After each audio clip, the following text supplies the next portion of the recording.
I was on the website, refreshing. I clicked add to cart. Sorry, something went wrong. And then when I clicked to check out, my estimated wait time, 117 minutes. All right, welcome back to another episode of the Hobby Handbook. We got Alex, Trent. How you doing today? Doing great, dude. How are you doing? Doing well. Excited to be here. Got a lot of fun topics. We have a little interview in 10-ish minutes, so we'll have a nice little intro, and then we'll transition to an interview with a manager of a big regional card show. They run a bunch of different shows here kind of down in the South, so that'll be interesting to kind of hear his perspective. I, though, want to talk, first off, some Ohtani perspective. I had some people ask me updates on the Ohtani Collection that I made the big offer on. Unfortunately, not happening. No. I thought we were close. I know. I thought we were close. We were what ultimately came down to, I think, $500 off. And I sent him what I thought was a very reasonable counter. It went a couple of days without a response. I was just like, hey, just checking back in. He goes, man, I've sat on it and I think I'm just going to hold it. I think that I need 100%. And I'm like, sorry, I can't.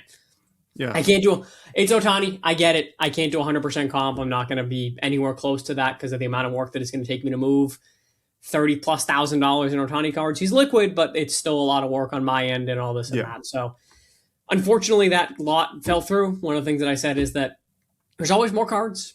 As much as I would like to get that lot, there's always going to be more cards to buy. So yeah, it's unfortunate, but I know your opinion on Ohtani and everything, but there's still risk involved. Like, especially when you're buying a massive lot. Yep. Like, it depends. Like, obviously not everything is going to be buy it now from you. You're going to auction some things, you're going to live sell some things, and some of those things you could get crushed on. So if you're paying 100% and you're not, like, you have no wiggle room, it's too much risk, in my opinion. Yeah, I think that I have a different, and this is actually something I want to talk about because I saw you post a video this morning about the All Aces Ohtani. Yeah, I just posted that like 20 minutes ago. I think Ohtani is safer than kind of you and maybe other people feel right now. And I understand the feeling. You look at the All Aces card that back in January, late January, I bought one for the Bin to Binder Challenge. I purchased one on eBay for like $90. Yeah. Raw copies are pushing $350 now. Yeah, it's like so I own Ohtanis. I own some big Ohtani. Some of the biggest cards I own are of Ohtani. Why? Because I think he's the greatest player of this generation. However, a card that comes in 1 in 16 blaster packs should not be selling for $1,000 raw or $1,000 in a PSA 10. So I have an interesting, and this is actually not my comparison. Actually, it was Jesse's on SCM this week. Mm-hmm. His opinion actually changed my opinion on the All Aces card. Literally, this I haven't past listened weekend. to it yet. So this past weekend, Brendan, who does my football singles, he bought an Ohtani All Aces at a card show. He got it for, I think, $250, flipped it for $350. He was like, I'm gonna do it for $250. I'm not gonna hold it because I feel like it's too risky. And I said, I agree with you. I feel like that's, the likelihood that it's going to hold that value is probably slim. And then I listened to SCN on Monday, and Jesse made a point, really good point, so I need to give him his flowers. I don't know how familiar you are with the Pokemon market. Not super, but enough. So the example that he gave was the Pikachu Van Gogh promo, the felt hat Pikachu. In a PSA 10, just the PSA 10s alone, that card has over 40,000 graded copies. Yeah. PSA 10s. Those do $2,500 all day. Yeah. Raw copies of that card, if there are, I'm looking up how much like total PSA population there is, but if there's 43,000 10s, the total population is, I mean, I would honestly guess it's like 60.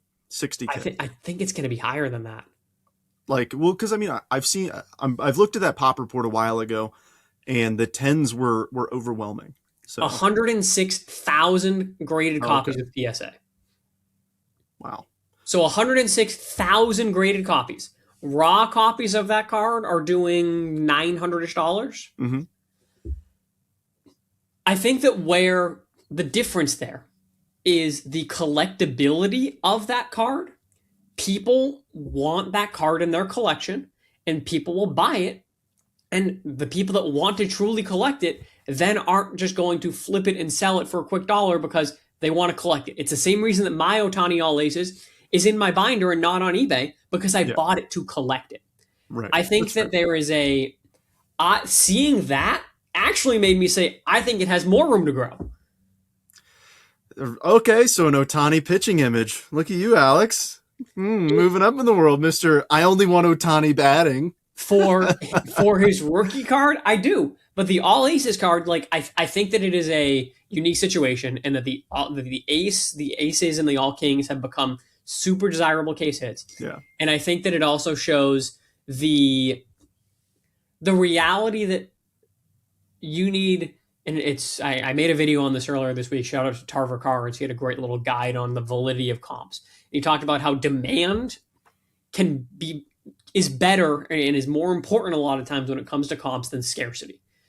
Last night on stream, I sold an Ohtani Platinum Performers case hit out of Series 2 in 2024.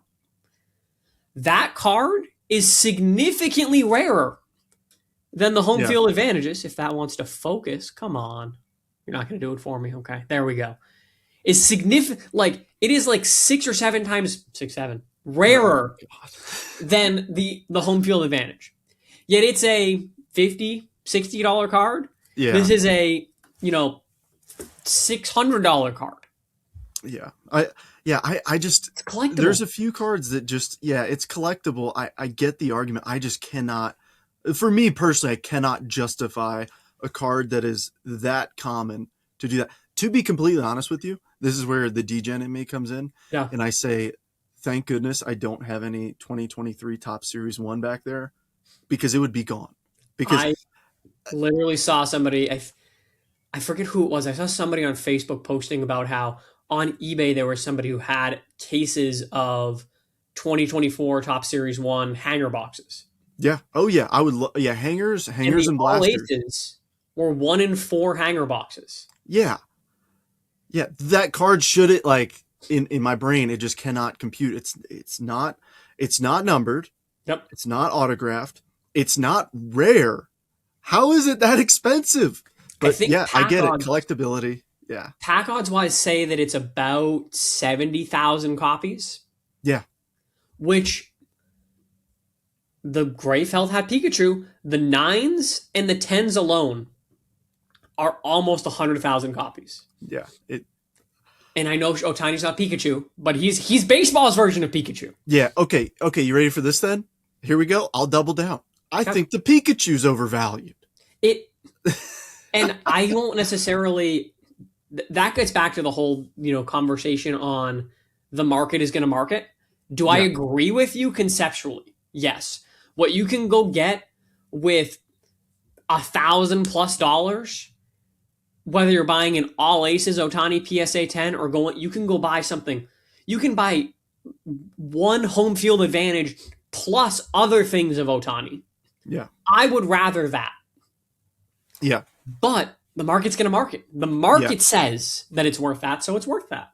I wonder, so obviously we have the All Aces and all Kings now. However, I wonder if we received like a Dodgers Ohtani hitting variation of that back, like when it's still 1 in 16 or 1 in 4 hangers, I wonder what that would do in comparison to it's Angels, it's pitching, it's a 5th year card. Like I can only imagine what the Dodgers variation of him hitting would do. I mean, that would break the market, I think. Yeah, it would, but then again, Ohtani breaks the market, so.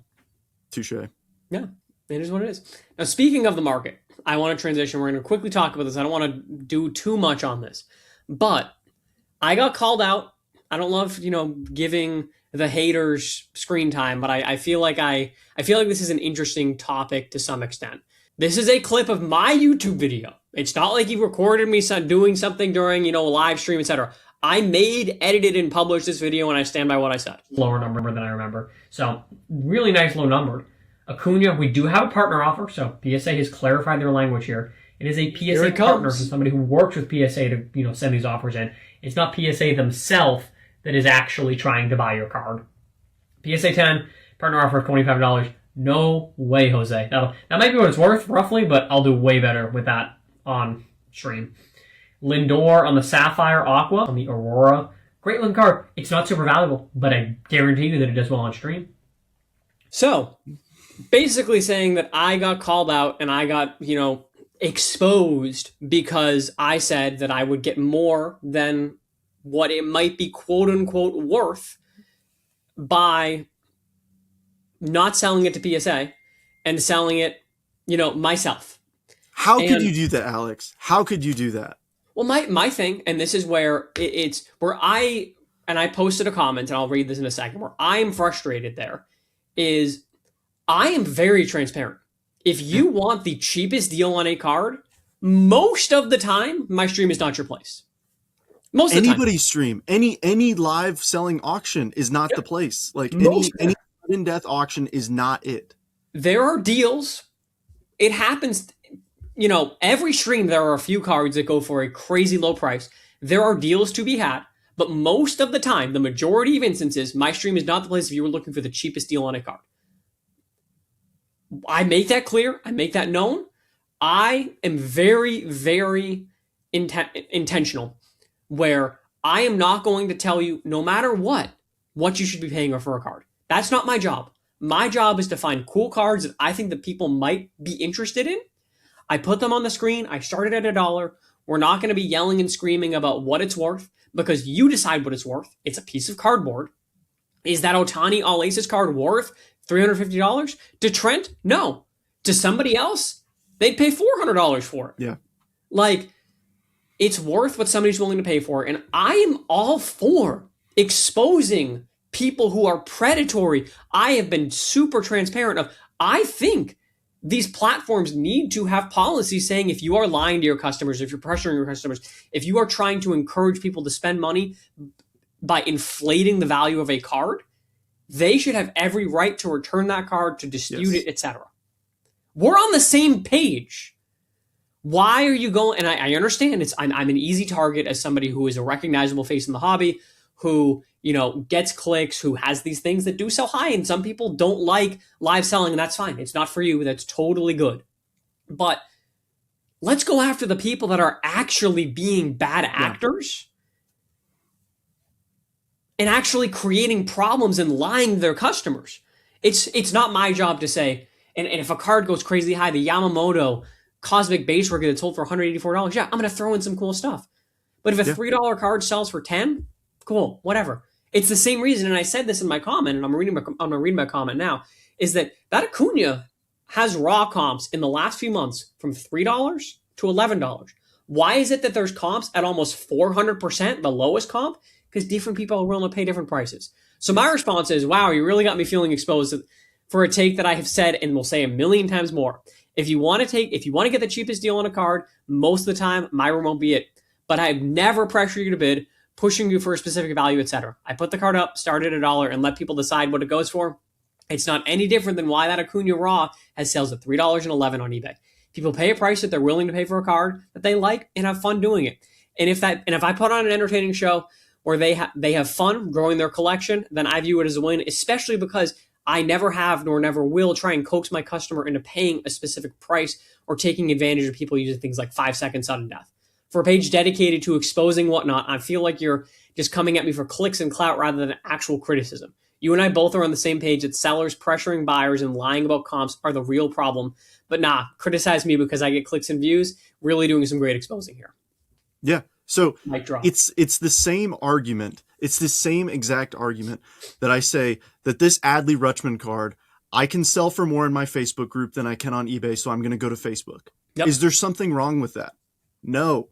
The thing that really got me was the overlay that account put on there saying, I forget what he said, but it was something like, oh, I can get my people to overpay for this. It's like, no, I said, I think I can do better on my stream. So I'm going to sell it there as opposed to selling here. What you're doing is you are giving an insight into your thought process when you get a PSA offer. Yep. Sometimes people feel pressured by that PSA offer because it's got a countdown clock of the offer, the partner offer is counting down of like, you only have 12 more hours to make a decision, like better act fast. To me, that's pressuring versus, hey, I think I can do better here. I'm going to decline it, and this is why. No. So and that's fine. And again, I don't try to hide it. We know that my business, I go and buy, cheaper cards at card shows that I'm then able to flip for a profit. I'm running a business. I'm very transparent about that. I am very transparent in my business, and it's fine, whatever. But I felt like I wanted to discuss it because I do feel like, again, I have no problem saying that I'm going to get a higher price than what you're going to offer me there, or even what market is. There are instances where that's the case. PSA offered me $3 for a Mike Trout, pristine card that's numbered out of 75 on a PSA 9. I'm like, no, I'm going to get more than that. That's fine. Whatever. If you don't like the price, don't buy it. And you know what else is something that you're willing to accept, that person on the stream is making or is on that video is making a connection that isn't there, is if that card sells for, that Lightning Leaders Acuna sells for $19 on your stream, what are you going to do? Congrats. That's an awesome pickup. I think that's I literally say it multiple times in the stream. Right. Literally, we had an Acuna last night, and granted, it was higher than the last comp because I was the last comp. It was an Acuna Heritage Clubhouse Collection rookie, game used jersey relic, PSA 10. Yeah. I bought it for 70 something bucks. Before that, comps, I'm pretty sure were all 100 plus. Guy won it for $90, I think it was. He's a guy who buys a lot in the stream.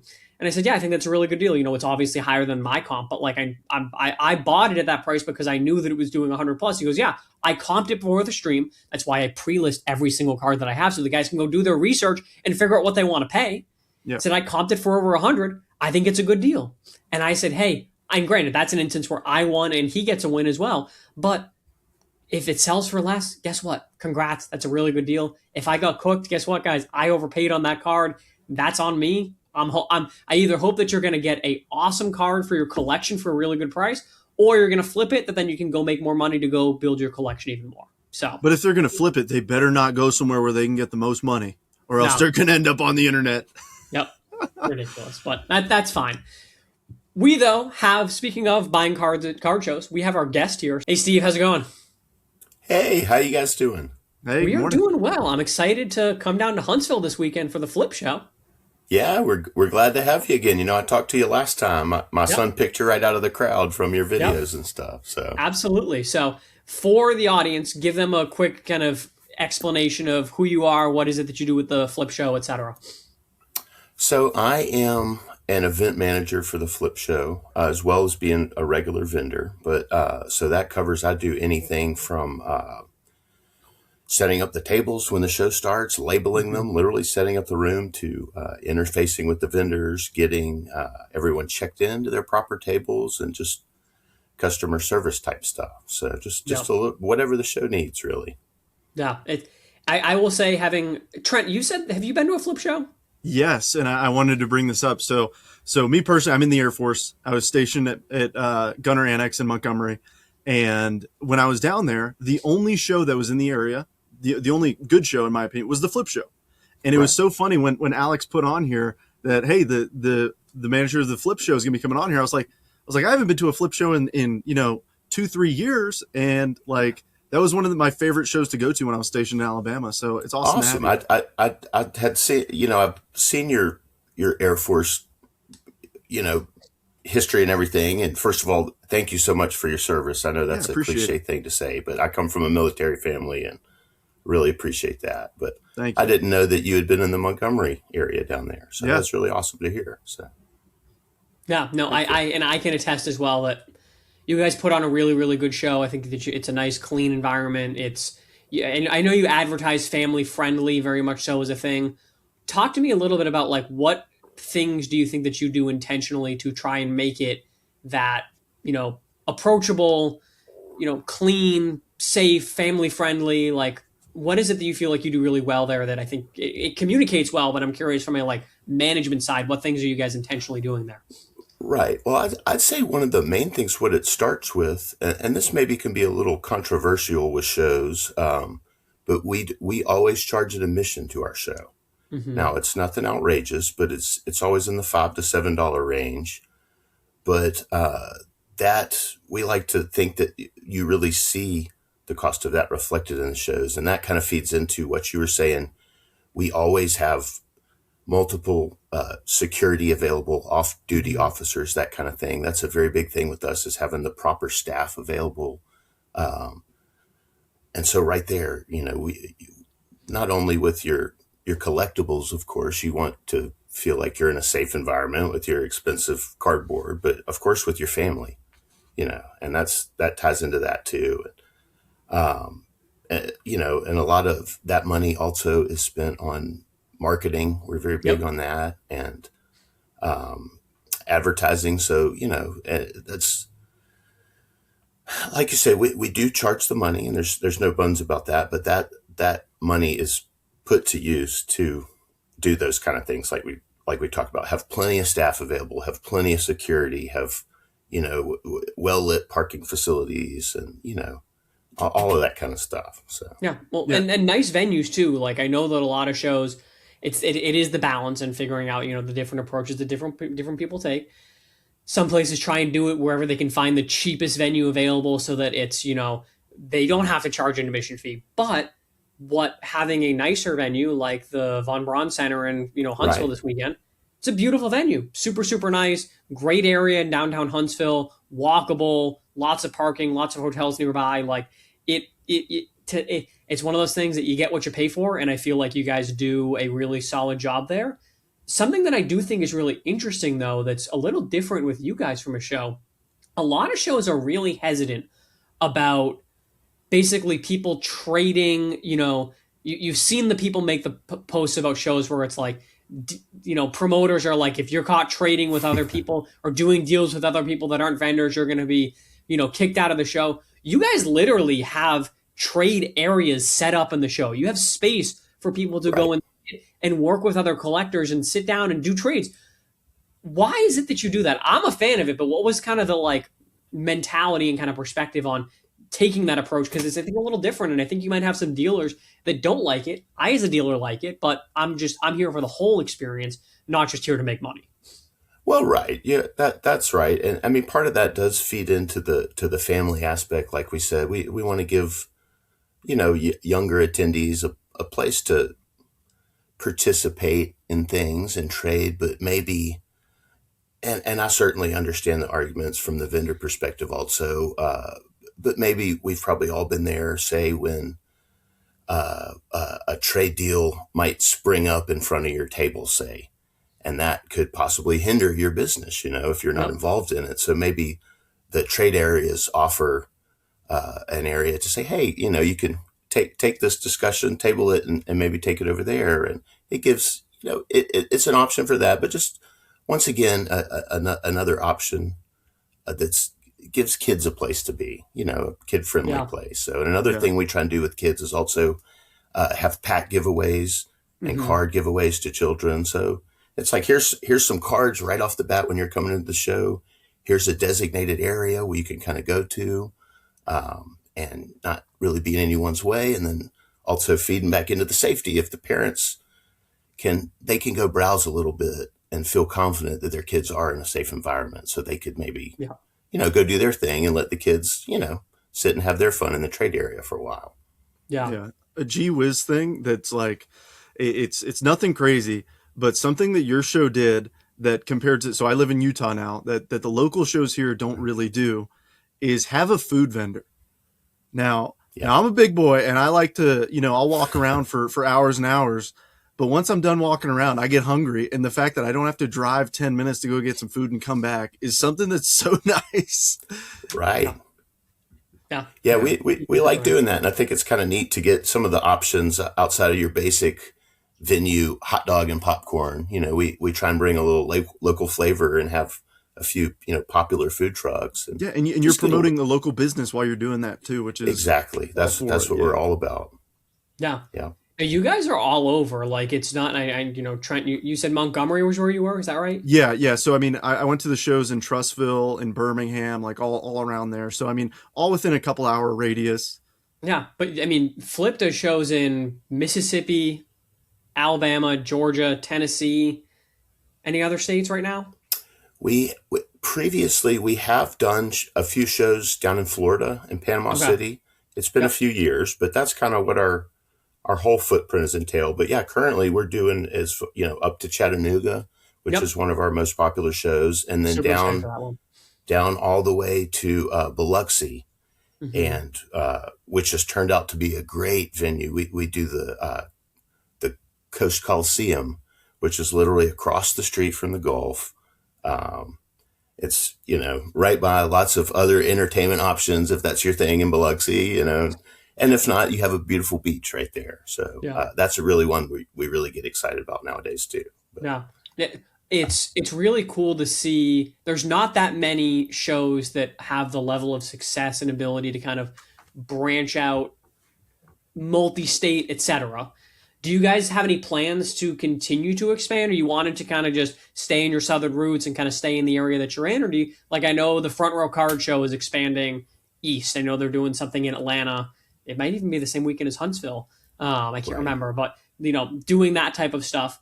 Or are you, wanting to just further invest in the South? What do you have any ideas? Well, I mean, we're definitely a Southern company.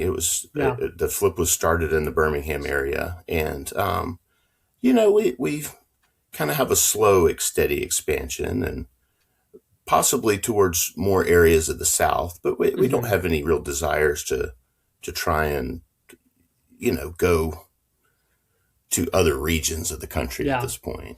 Don't be shy. But Come out to Salt Lake. Come on, I'll show up. yeah, I mean, I'm not saying who knows what the future holds, Yeah, but yeah. another thing is we also last year we kind of started a second franchise, Mm. which is called TCG Con, and it's more of the kind of convention vibes, and it's focused on it's in the vein of a collector con, pretty much everything but sports essentially. So we tried to lean into, of course, a lot of TCGs, which can't be denied nowadays, but also trying to incorporate, vintage toys and Hot Wheels and Legos and board games and all that kind of stuff. But and then in hand in hand with that, we had our first of our third franchise a few weeks ago called All Sports, which is basically the opposite of that. So we It's have a lot only of sports sports. vendors. They don't want to mix in with as Mike Geo would say, the flying lizard crowd. So Yeah. we've kind The of lizard. designed this new show where it's just sports and memorabilia.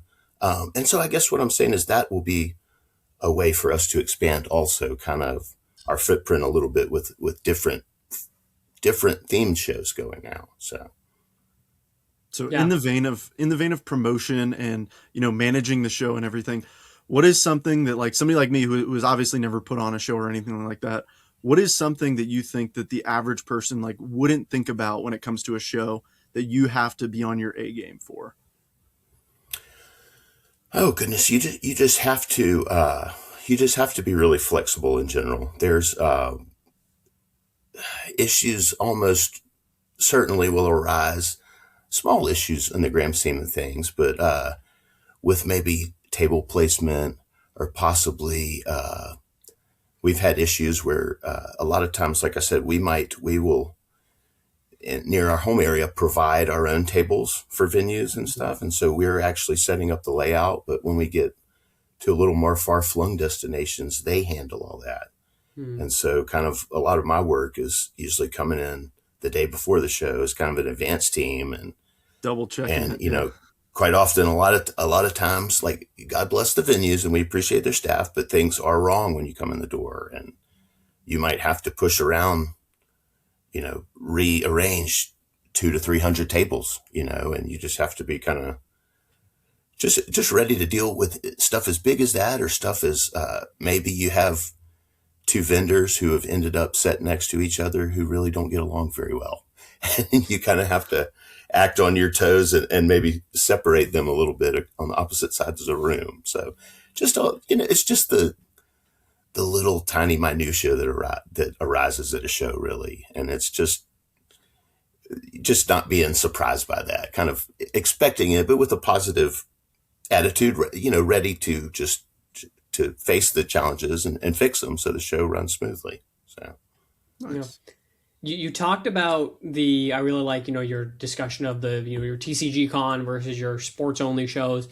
at your, your general flip shows, what do you take any approach to try and like group vendors, aka like some shows like here in Nashville we have the Lighthouse show that, and honestly even the big Nashville show now, Jeff is even trying to do that, where he's basically saying, we're going to put the TCG people here and we're going to put the sports people there so that they don't intertwine. I don't know how I feel. Part of me as a sports guy is like, great, like then I know where I need to go look and where I don't need to go look, but I also have friends that do both sports and TCG, and then they're put into a really weird spot. It's like, well, which room, which space do I need to be in? What approach do you guys take as a show, and why did you decide on that for the general flip shows? Well, yeah, we do that to some degree, but it's not a hard and fast rule because, like you said, so many vendors do kind of dabble in both now, especially with the way that the Pokemon market has resurged in the last year or two. It's kind of hard to deny. So there's a little bit of that if we have vendors that are all one way or another, but it's not a set room A and room B. We might have clusters kind of in a corner of the room might be a lot of our bigger sports cards vendors. But for the most part, there's no real hard and fast rule on that. We do like to mix it up a little bit and just kind of add a little variety throughout the show. So yeah, I think it makes sense. Do you have any other questions or anything, Trent? I want to obviously give Steven a chance to plug the show this weekend and give the audience details. But. Yeah, absolutely. No, that's really what I was curious about. I like I said, I think you run a great show, and I wish that if you come out west, like I said, come to Salt Lake, or if I'm ever back in the Southeast, I'll definitely be checking my calendar. I'm still in the Facebook groups. Come out sometime for a show, Trent. Yeah, absolutely. I need to. Yeah. Grab a jet and fly on down. Heck yeah. Nobody would mind, right? Yeah, no. I'll be back in 2 days. Sure. Exactly. So, Steven, give the audience the rundown for Huntsville if they're in the area and able to come on out. Where should they go? When can they go, etc. Sure. Yeah. We will be at the Von Braun Civic Center in Huntsville, which is the big giant convention center. As Alex mentioned, it's right downtown, right smack dab in the middle of everything, hotels and restaurant options, and it's a very, very safe, open place. But we're in the South Hall, which has a 31,000 square foot capacity. We're aiming to have about 280 tables for this show. We're capped out at 275. We've added just a couple. So we have just a few extra 6-foot tables for people that want to kind of jump in on the last minute. But the show is Saturday and Sunday this weekend. It's $7 admission, as we mentioned. And also one of our great partners, Rocket City Sports Cards, will be hosting a trade night from 6 to 9 on Saturday. So that's just and another option that customers love, just to kind of keep the card action going. So yeah, absolutely. Well, I'm excited for it. Really, really excited to be set up. We're going to be walking around, obviously buying, but also selling lots of things. I've got working on getting my inventory ready. So I'm looking forward to seeing you this weekend. Heck yeah. We can't wait to have you. We're excited. Awesome. Thanks so much for coming on, Steven. Looking forward to seeing you soon. Thank you so much for having me. Y'all have a great day. All right, so thanks again to Steven. Looking forward to the flip show this weekend. Should be a good time. I'll have some content coming out from that, both bin to binder challenge content. We're going to be going in. I sold that Elian Pena gold that I bought, Trent. Ooh. So I made a video on it. I sold it for probably a little less than it's worth, but I made profit. You're never going to go broke making $1. So made some good profit. We'll be able to reinvest that and continue to flip stuff. With a prospect like that, to your point last week, you never know how long it's going to take because he's not going to be up for a long time. That sat on eBay for a little bit. So I was willing to take the win. Yeah. Saphire stuff is always something super fun that I personally love to chase. You made a post showing off recent things that you got. That orange Corbin Carroll, it's a pretty nice card. Yep. It'll be available soon. Speaking of Saphire, though, I actually want your opinion. So Saphire, one of the most popular products out there. Really, really strong brand for Topps. How much weight, if any, would you put in terms of, guys that will talk about it's their second year card or, the MVP season. We talked about this last night on stream that Ohtani, his 2024 Topps Chrome card is his first Dodgers Topps Chrome card.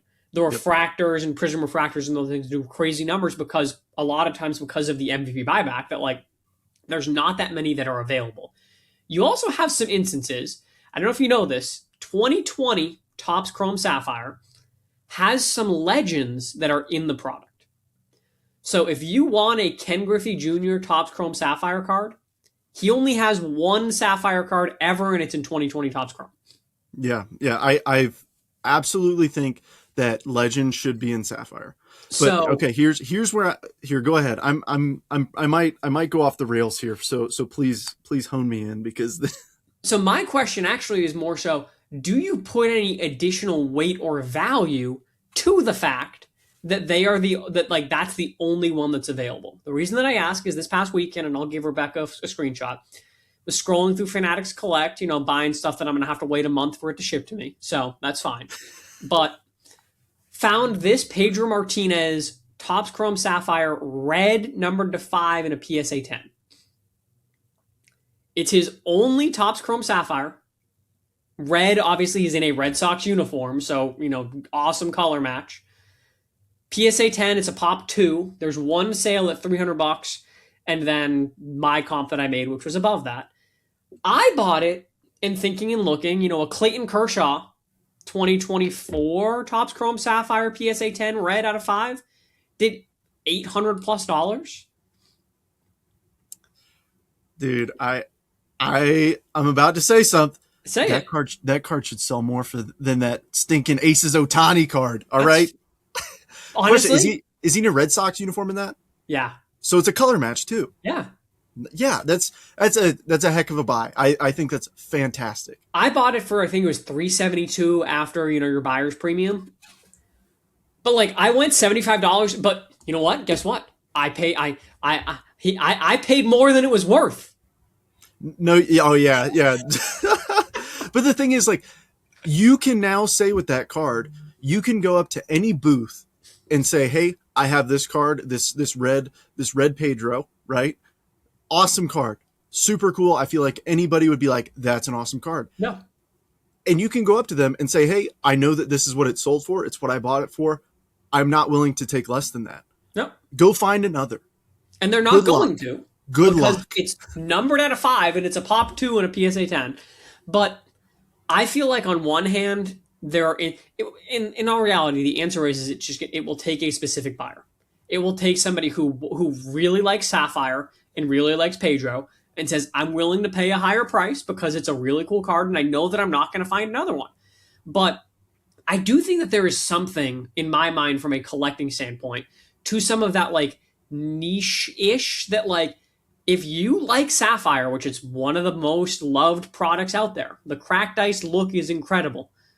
If you love Saphire and you're a big Red Sox fan, you don't have many options. Yeah. That's it. Yeah, that's the only one.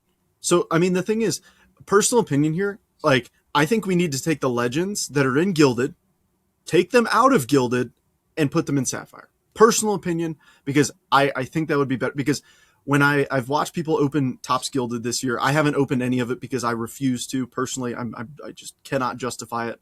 But when you're pulling out, like, when you get a base pack with just a couple cards in it, and two of them are, Brooks Robinson and, I don't know, just another legend Tony or Gwynn. something like that. Right. It's like amazing players. Like fantastic players, yes.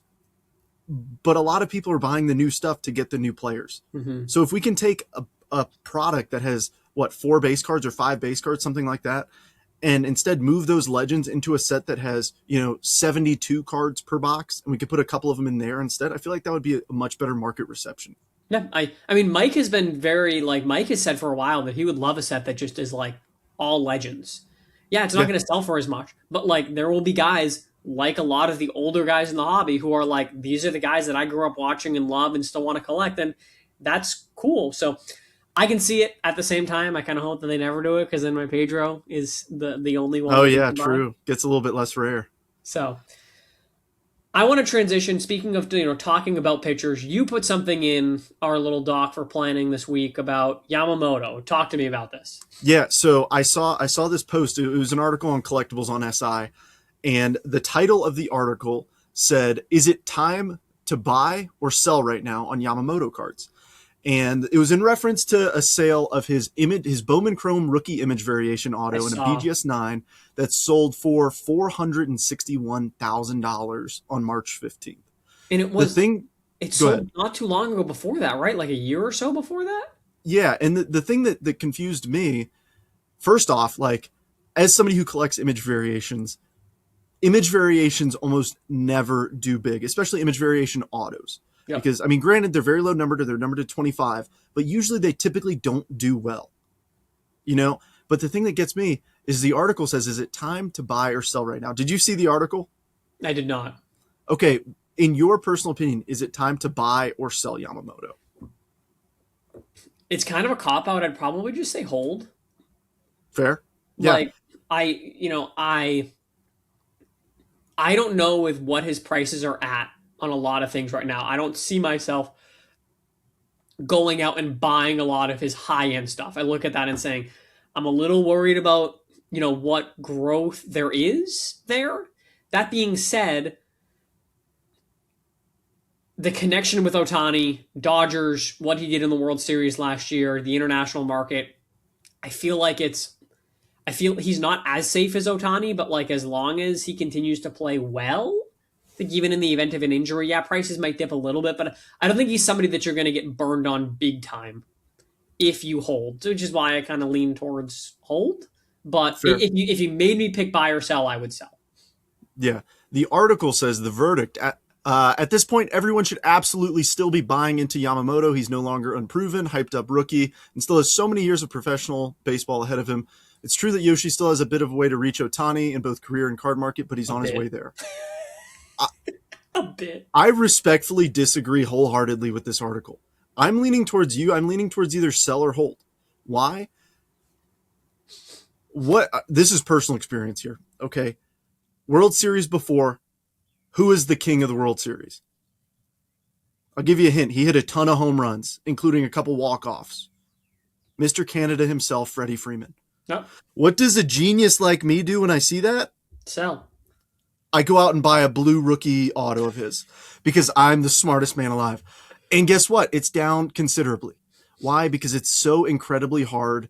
The only players that we've seen do this are Aaron Judge and Shohei Ohtani in recent years, where they go and have an incredible year and then bounce back and do the same thing again and again and again. Yep. Until I see another player do something like that, I will not buy them when they're the reigning World Series MVP. It's like the odds of them doing that again, and his name isn't Ohtani or Judge, is so low that I don't see, like, sure, you could buy something, if you just want to collect them, of course, but like to see an increase in value, I don't know if I see it. Yeah, I agree. I think that it's, to me, my big flag or question is also just injury. Pitchers, are more injury prone, but I also stand by, the Japanese connection, Ohtani, international market. I'm not going to argue with somebody wants to say that they want to sell. I'm not going to argue if they say they want to hold. Buy is a little tough, but then again, if you're buying it for a collection and because you like it, cool, do what you want. Like, yeah, did you buy that Freddie Freeman to flip it, or did you buy that because you wanted to collect it? I wanted to collect it because I didn't own any Freddie cards. But there you go. Are you down? Sure, but do you? How much do you care? Yeah. I mean, it's one of those things where it's like, hey, it's a Freddie Freeman blue rookie auto. Like, it's so cool. Like, why not? But my thing is, when it comes to Yamamoto, it's like, okay, I'm thinking to myself, what is the next thing that he can do that would really boost his value again? Cy Young, 100% correct. What are the major categories to win a Cy Young? Got to pitch a lot of innings. You got to strike out a lot of guys. Strikeouts, a lot of innings pitched, a lot of games won. The Dodgers this year have already said that they're going to be using a 6-man rotation. Yep. So he's going to be pitching less. He's not going to have the opportunity to get a ton of wins. He's not going to have the opportunity to get a ton of strikeouts. I don't know if buying and going hard on Yamamoto is a good idea at all. Yeah. The only thing is winning cures all. Doing the same thing he did this year. And to do that, we're going to have to wait 7 months to see if he can do that. No. I think in that 7 months, we can see a little dip and then maybe a rebound.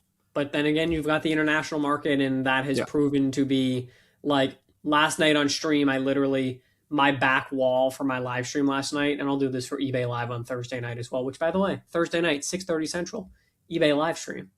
I had all Ohtani home fields as my background. Oh, I like it. And some people were like, are you like, how much are you asking on them? The last did 625. I said, I'm asking $700. And they're like, what? Like, what? I'm like, but it just keeps going up. Until it changes. And it's one of those things that I both agree with you, but at the same time, the power of that international market is also just crazy. So yeah, that's fair. Yeah, I personally won't be buying any crazy Yamamotos. Like if I see a good deal or something on like a base auto or a refractor auto, sure, but you won't like see me. You won't see me buying anything numbered to 50 or numbered to 25 or numbered to 10, anything crazy. This is out of 25. Yeah, this is one of my favorite buys that I've made in a long time. I know. I don't think I'm selling that card.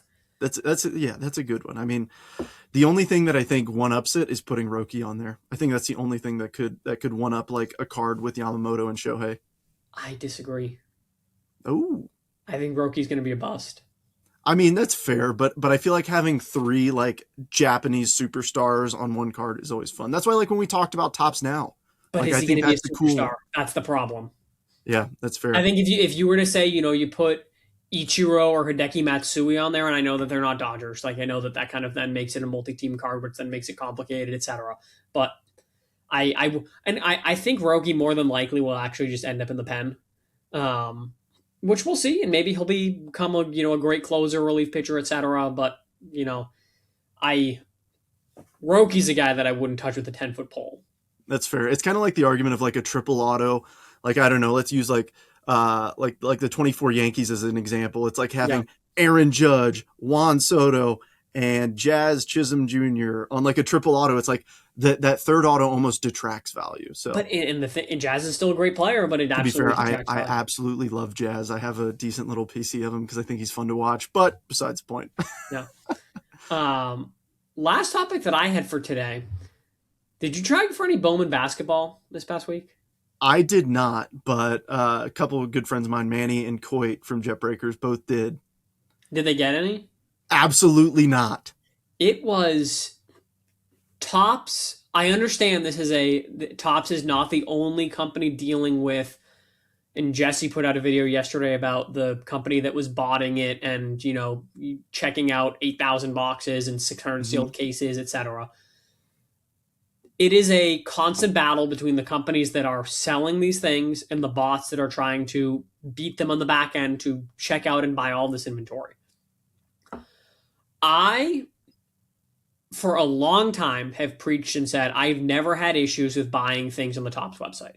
When Cosmic sold out super quick, when Black and White sold out super quick, I was able to buy it, clicked add to cart, bought it, boom, bang, done. This instance yesterday, I was on the website, refreshing, popped up, I clicked add to cart, sorry, something went wrong. I clicked add to cart again, sorry, something went wrong. It took me 2 minutes of clicking, trying to just add the item into my cart to even get something into my cart. And then, when I clicked to check out, my estimated wait time, 117 minutes. I, the degenerate that I am, said, you know what, I'm going to wait in line and see. Maybe. It got to 0 minutes. It said estimated wait time, less than a minute. Screen refreshed. Estimated wait time, 36 minutes. Yeah, that's exactly what happened to Coit. He was in there for 90 minutes, and then the same thing happened. He's like, I just wasted so much time. I just wasted 2 hours of my day. And when he finally got there, out of stock. Sorry, sold out. Yeah, out of stock. Yeah. Yep. I both want Topps to do some sort of lottery system where like the EQL that they do, but I also hate the EQL. Yeah. One of the things I hate is that you can't do tax exempt on the EQL, so I have to pay sales tax, which means I pay 10% premium right off the rip. But two, I've had bad luck with it personally, and that's what it is. It's luck. But also, these bot companies they can mass create entries for this to still stack the deck in their favor. They got to figure something out, though. Yeah, they do. Because football is going to be a mess. Yeah, it's going to be disgusting. But yeah, so again, I guess Jesse's getting some more love today. But yeah, his video was really good, and I just want to take a quote from the Alpine AIO Discord page. We cooked 99.9% of the inventory. That's absurd. But also, chat, we're cooked. That's actually kind of just hilarious that they put it in there like that. But like you said, Jesse mentioned this too, and I think we should as well. Is I don't want to like this could all just be for clicks, and it could just be trying to get people to buy into, I would assume, an overpriced Discord to think they're getting a shot at this just to get, a rug pull. But I mean, if it's true, that is insane. 8,000 orders, including 650 cases. I will be honest. I very much so suspect that it is real.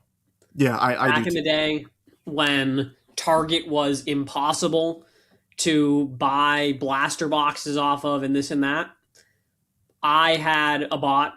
I bought it for a couple $100, and I said that they're great. I did. You're one of them. One of them. I wanted boxes for myself. I did. How much of a degenerate do you have to be to buy a bot to get blasters? Look at where we are, Trent. Alex, be an adult and fight children in Walmart to get blaster boxes. That's what we do. It's 2026.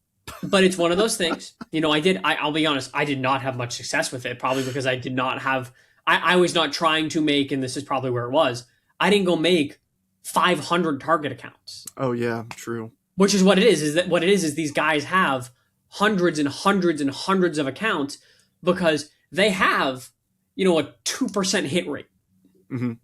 But the problem is what that does is it creates so much volume for these sites that's why you're getting, the logistics behind this is they're having tens, if not hundreds of thousands of people click add to cart at the exact same moment. And the website can only process and handle so many things. So knowing and having seen it, and it was nowhere near as good as it is as they can be now. I will bet pretty good money that Alpine AIO was unfortunately accurate. Yeah. It's sad. Telling the truth that they bought up. It was the same thing that back in, there were different bots back in 2020 that people were using. And some days, this bot was able to take all the stock from Walmart, and other days that bot was, because they're all fighting in the background to figure out what the back door is and how to get in, that millisecond early, etc. It is a constant game of cat and mouse, and I don't know how, other than doing some sort of lottery system, or honestly, maybe the better example or better solution would be sell all those boxes to card shops and say, hey, you have to charge this much for that product. Yeah, that I actually see. I like that and I dislike it because at the same time, like I just thought to myself, oh, that's a great idea. You know why? Because I have a local card shop that's within 30 minutes of me. But when I lived in Alabama, the closest shop was over an hour away. And I can only imagine that driving an hour away to go try and pick up like a box of like Bowman Basketball. And there's going to be drive lines. An hour there and it's sold out. I don't know. Well, and like you see with Pokemon right now, Pokemon released, we've got a store near us that like advertises that they do MSRP, and they have a line down the block on release days. Mm-hmm. Yeah, I just hope that I feel like the easy solution here, and it's, I don't know, I could be way off here, but just Topps, open up your address book, and if you see 600 accounts with the same address, blacklist, just wipe it down. Yep. Everybody can have one, what they do is they do all like super weird variations of their address. So it's like, and again, this is from having been in one of these Discords previously. You do like Garage 1, Garage 2, Garage 3. So like from a computer system standpoint, it reads it as a different address. Wow. It's super, super complicated. It was way too complicated for me, and it was way too expensive because it was a yearly subscription. I was like, all right, I'm done with this. Mm-hmm. Retail, is dead anyways because they increase prices, etc. But it is crazy the level at which they do it. I also think another option is make the limits way lower. Yeah. The fact that you could buy 10 hobby boxes and I think a case. Yep. Make it 2 hobby boxes. Yeah, Then, I'm all yes, for it. Will you still have bots that are going to check out a ton of this stuff? Yeah.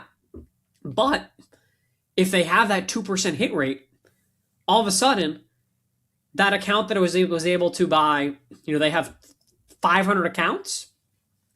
They bought 100 hobby boxes. Now all of a sudden they get 20. And that's 80 more hobby boxes that are out there and readily available for real collectors. Yeah. Another idea too is, like, as much as I hate to say it, but give it to the online retailers too. Like I get it. It's kind of secondary market at the end of the day, but it's, like Dave and Adams or Blowout or something like that. But like you said, say, hey, this is the price point for this wave of product, to where people can go out to whatever site they choose and go there, versus overwhelming the Topps website, having people wait 2 hours just to be disappointed. Because that there was somebody out there who was just trying to buy a box because they wanted to rip it with their kids. Yep. Single box in their cart. They waited the 2 hours, and guess what? They probably missed out because friggin' we cooked the chat or whatever. Yep. I wanted to buy. I added what was 4 boxes into my cart. It was supposed to be 1, for the record. I wanted to buy 1 box to rip for content. And granted, I probably won't do it. I was about to say maybe I still will. I probably won't, because box prices are probably going to be crazy. But I love some of the case hits, the animes, the garbage pails. It's a cool product. I was like, I'd like to try it out, but now I'm not gonna. Yeah.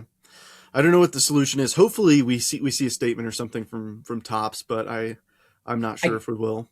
I doubt we'll see a statement. I know that I know for sure what they are doing right now is their IT team is looking and saying, okay, what was Alpine able to exploit about our website that allowed them to check out all of this stock? And then let's fix that so that the next time they can't, then Alpine or whatever the next bot is going to figure out a new exploit. I mean, gee whiz, Topps has plenty of money. Go subscribe to that Discord channel. It's probably overpriced, and have a few people sitting there and be like, here's what you got to do to break into Topps. And then they're just like, okay, we're just going to, like, I don't know, do their fancy hacker magic and block it. What's crazy? How much do you think, because I'm looking at it right now, how much do you think Alpine AIO is a month? Like, to join a month? Yeah. I mean, I would assume last week it was like $10, and now it's probably like 50. Well, I mean, you said you paid what, $200? I bought $200 for a yearly subscription, but that was in 2020. Yeah, so maybe like $50, 75, $30 a month. Yeah, okay, that's kind of crazy. Yeah, Topps can afford that. Put a couple of your IT bros in there and literally. But figure out what they're doing. Back in the day, what was it? Was it KSR? I'm trying to remember the name. I'm sure somebody in the chat will remember. Like, that was like, you couldn't buy a monthly thing. It was you had to buy like a key, like a license, and those were like thousands and thousands of dollars. And that was just like another bot type thing? But you know what it was? Think about it. Think about this, and this is the problem. Somebody pays $30 a month. If you get 1 hobby box and you flip it, you pay for a year. You're making $30, yeah. You pay for a year of it. Wait, did you just say that's $30 a year? No, but let's see. Well, I guarantee you there are sales on. Actually, let's look at Trent. Guess Bowman Basketball. Any guesses on what they are selling for? I'll be completely honest with you. I think it was what was it on Topps' website? Because I was working yesterday. I couldn't log in. Topps' website, Hobby was, I think, $330, and Jumbo Hobby was $500. Well, then, I mean, I think right off the rip, $100 increases on both. Right off the rip. Because that's how it seems to be standard across the board, is whatever Topps is at, everybody's at least trying to make $100 a box. So, Hobby, you're generally right. Hobby is doing $500 to $550. Oh. Jumbo Hobby is doing $800 plus, $850. That is insane. But I get all the people that are selling these pre-sales right now, for the most part, probably were using a bot. Yeah. And, if you pay $500 for that box and you sell it for $850, that's $350. Yeah. You just had That's how a many year months? of, Yeah. which that's where it just is crazy. Yeah, it's absurd. And like I said, I wish there was some way that you could just track and see. I mean, obviously, like I'm not a super techie person, so I don't know what all goes into it. But I would just wish you could just see like the accounts of people doing it. And I wish Topps could just like troll them and be like, all right, your estimated wait time is 410 minutes or something stupid, and have them sit there and just every time just make them wait an absurd amount of time. They need to do some sort of CAPTCHA where, like, you prove you're a human being. Yes. They need to do some sort of. Also, what should not be hard is retroactively going back and looking and saying, okay, what addresses are we seeing similar to, and ban those accounts. Yeah, or type in the address that matches this account. No. To where somebody has to go through their list of 800 addresses for garage A, B, 1, 2. They will automate that. So I know. It's one of those things where I'm like, I just want to figure out how to beat this, because this sucks for the average collector. Yep. I mean, like, because like Coit was saying, he went and got, I think he tried to get the same thing, like less than 5 hobby boxes, and still it's like, what are we doing? Oh yeah, and it's tough, because I guarantee you it's going to happen. It's what happened for me, and because I tried it in 2020, it did not work out well for me. But it's people will say, if you can't beat them, join them. Yeah. And now it's going to only be worse, because you're going to have people to the point of seeing that saying, oh, well, that's how you get it. And then they go buy it. And now Alpine's making more money. And now Topps has even more people that are trying to buy the site. If you're listening to this, don't do it. But Topps, do something to figure it out, or at least try. Yeah. And the thing that worries me is the person listening to this who goes, you know what? No, I'm gonna, because I want to get these boxes and I want to make this money. At least with my luck personally, I know it would happen to me if I decided to join that and like pay the subscription, all this stuff.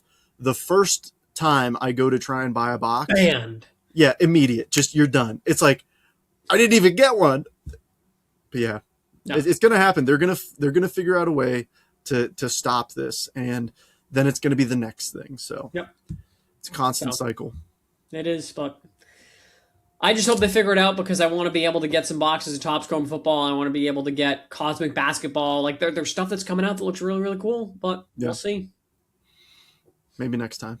Yeah, maybe next time we'll have another. We'll see if there's another release. Who knows what's coming out from Topps? Because who knows? They don't really have a good release calendar.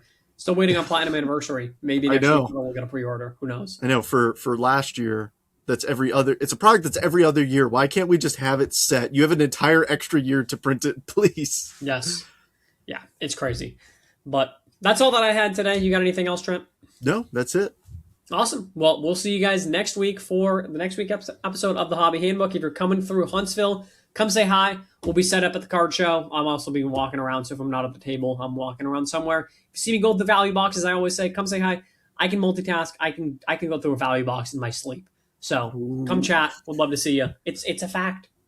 So appreciate you guys listening to this week's episode of the Hobby Handbook. We'll catch you guys next time.